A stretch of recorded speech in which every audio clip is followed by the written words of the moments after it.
Hi LBC, this is Chris Moore, your Children's Director, and this is What's Crackin' with Chris, and you're hanging out with me in my office today.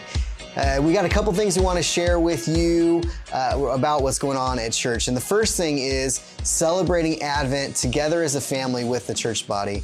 So this year we're going to offer a family devotional that's really good. We did this a couple years ago. And we're going to include a kit that has a couple of activities to go with it. This is a great way to spend focused time with your family a few nights a week throughout December to really focus on Christ and the significance of His birth. So if you'd like to participate, click on the link in the email that you'll receive from the church, and the cost is $15 for the devotional and the kit. The second thing I want to tell you about and want you to encourage you to participate in is partnering with us as we partner with Castle Elementary School to bless needy children that attend the school.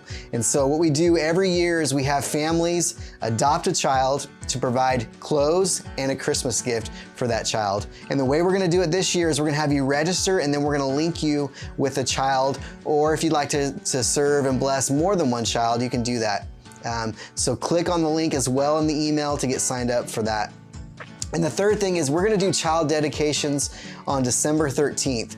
And so if you have children, babies or toddlers or young elementary kiddos that you would like to dedicate to the Lord, we want you to participate in that. And we also want you to come to our child dedication class that we're gonna have on November 29th at 11 o'clock. And we're gonna spend time talking about child dedication and what it means to disciple your children as a parent.